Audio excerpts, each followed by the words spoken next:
After a lot of thought, prayer, and conversations with my family, I have decided that I will not seek re-election in 2026. Let's take a live look at the State House this evening. Tonight, we continue to follow breaking news as Governor Kim Reynolds announced earlier today that she will not seek re-election for governor come 2026. When Reynolds ends her time as governor, she had been in office for nearly 10 years. In a video message posted to X, she said she took a lot of thought, prayer, and conversation with family to come to this decision. Reynolds has been governor about 8 years, first taking over the post after former Governor Terry Branstad resigned to become the U.S. ambassador to China in 2017. Her public service spans decades, but Reynolds says the time has come to spend more time with her family and support their own success. The reactions have been pouring in today since Reynolds' announcement. And Connor, you actually spoke with some of the state's top officials about this breaking news. Yeah, and it came as a shock to many of them because she's been in public service for such a long time. And the chairman of the Republican Party of Iowa actually told me that Reynolds called him last night and they talked about the news and also what's next. So here's what everyone's saying.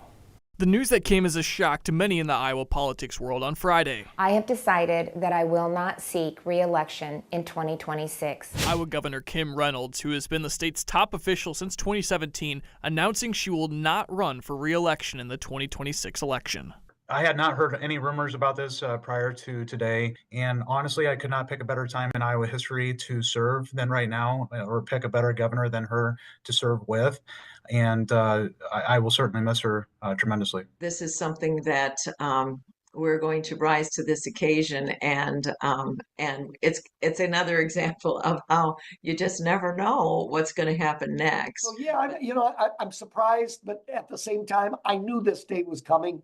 It always does for people that are so high energy and so tenacious like her. Reynolds' announcement will end her 3 decades of public service, first serving as the Clark County Treasurer before taking roles as a state senator, lieutenant governor, and of course, governor.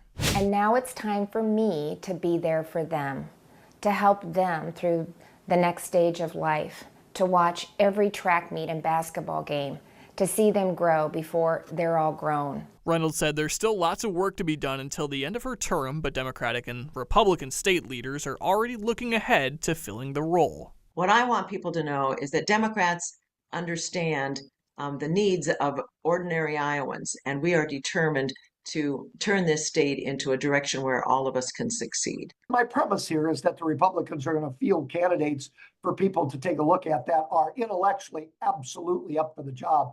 They're looking for that special sauce.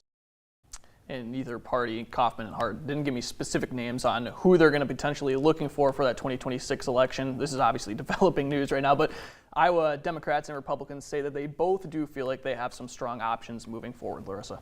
Connor, thank you. Definitely a different chapter for the state.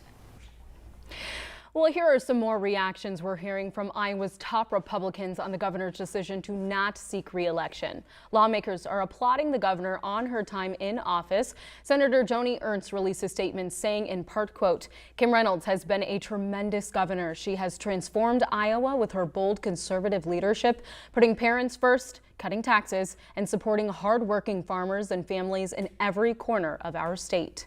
Senator Chuck Grassley also sent a statement saying in part, I thank Governor Reynolds for her friendship, leadership, and service to the people of Iowa. She is an incredible role model and mentor to many. Former state representative and Republican Brad Sherman announced earlier this year that he is running for governor. Later in this newscast, we'll hear his reaction to Governor Reynolds' decision. For the full article and video announcement from Governor Reynolds earlier today, you can text the word news to 515-457-1026.